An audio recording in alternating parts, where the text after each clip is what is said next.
2009 সালে 17 বছর বয়সে সান্তোসের জার্সিতে যে ক্যারিয়ার শুরু হয়েছিল, 34 বছর বয়সে সেই মাঠে ইটি টানার ইঙ্গিত দিয়েছেন ব্রাজিলিয়ান তারকা নেইমার। সম্প্রতি ব্রাজিলের অনলাইন চ্যানেল কেস টিভিতে দেওয়া সাক্ষাৎকারে তিনি জানিয়েছেন, চলতি বছরের শেষেই তিনি ফুটবল থেকে অবসর নিতে পারেন। মূলত ক্যারিয়ার জুড়ে একের পর এক চোট এবং বর্তমান ফিটনেস সমস্যায় তাকে এমন কঠিন সিদ্ধান্তের দিকে ঠেলে দিচ্ছে। গত বছর জানুয়ারিতে সৌদি ক্লাব আল হেলাল থেকে নিজের শৈশবের ক্লাব সান্তোসে ফেরেন নেইমার। ক্লাবটির সঙ্গে তার বর্তমান চুক্তির মেয়াদ এবছরের ডিসেম্বর পর্যন্তই রয়েছে।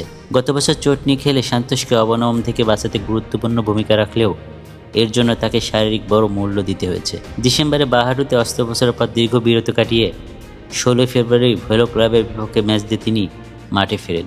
তবে নেইমার স্বীকার করেছেন, পূর্ণ ফিট না হওয়ায় তাকে কিছুটা সাবধানে খেলতে হচ্ছে।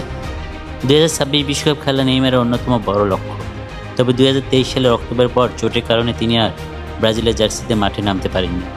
কোচ কার্লো আনচেলত্তি তার জন্য জাতীয় দলের দরজা খোলা রাখলেও শর্ত দিয়েছেন পূর্ণ ফিটনেস ফিরে পাওয়ার।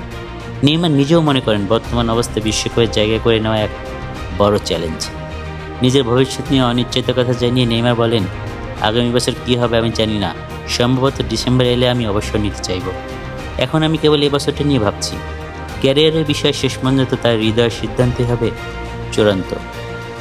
ব্রাজিল ফুটবল ইতিহাসে সর্বোচ্চ গোলদাতা নেইমার 128 ম্যাচে 79টি গোল করেছেন। ইউরোপে ফুটবল বার্সেলোনার হয়ে ট্রেবল জয়ের পাশাপাশি পিএসজির হয়ে অসংখ্য শিরোপা জিতেছেন তিনি। এর আগেও 3টি বিশ্বকাপে অংশ নেওয়া এই তারকা ফুটবলার এ মৌসুমে নিজের শতভাগ দিয়ে খেলতে মুখিয়ে আছেন। উল্লেখ্য, আগামী 11 জুন থেকে শুরু হতে যাওয়া 2026 বিশ্বকাপে ব্রাজিলের সি গ্রুপের প্রতিপক্ষ মরক্কো, হাইতি ও স্কটল্যান্ড।